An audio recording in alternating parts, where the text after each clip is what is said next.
Alright guys, today we are looking at rational expressions. We're going to multiply and divide rational expressions. So let's start with what a rational expression is. It is a ratio. It is a ratio of two polynomial expressions. So in other words, it's a fraction where we have a polynomial expression on the top and on the bottom. Alright, so to simplify a rational expression, first you need to factor it out. Okay, so make sure it's in its simplified form.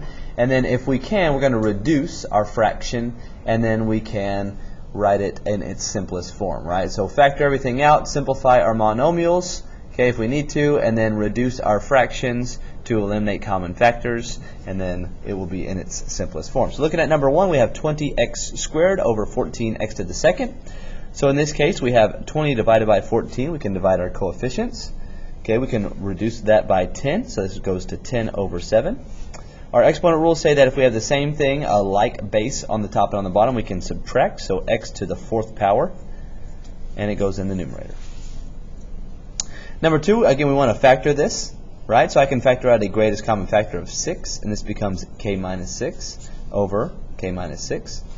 Now, once again, if you have the same thing in the numerator and the denominator, those cancel out, and you're left with 6 right there. Looking at number 3, again, always try to factor if possible. So in my numerator, I've got y plus 8. In my denominator, I can factor this. Okay, I'm looking for factors of negative 48 that add or combine to give me 2, which would be y plus 8 and y minus 6. All right, now we've got the same thing in the numerator and the denominator, so those cancel out. This is still in the denominator, so it becomes 1 over y minus 6. I'm going to factor out a GCF of 2 here, so this becomes r squared minus r minus 20. And on the bottom, I'm going to factor out a GCF of 8, and it becomes r plus 4. Now again, we want to factor to the simplest form possible, right? So this is a trinomial that we can also factor out. So this becomes 2 r minus 5, r plus 4. Still got this on the bottom, 8 r plus 4. Those cancel out. You can reduce this, and it becomes r minus 5 over 4. This is the difference of two squares, right? So we've got p plus 7 and we've got p minus 7. Now on the bottom we've got 7 minus p. Alright, so I need to make one of these two factors look like this, right? So if I take a negative 1 out of this, it becomes p minus 7. Alright, so this becomes p plus 7 and then negative 1, 7 minus p over 7 minus p. Well, now we've got the same thing on the top and on the bottom. We've got negative p plus 7. You can write it like that, or you can go ahead and distribute that back in, and it would be negative p minus 7. Same thing. Looking at number 6, factor out a greatest common factor. So my greatest common factor is 3a. This becomes 4a squared minus 1 over, same thing here, factor out a greatest common factor of 6a squared, and it becomes 2a plus 1. Now again, we're not done.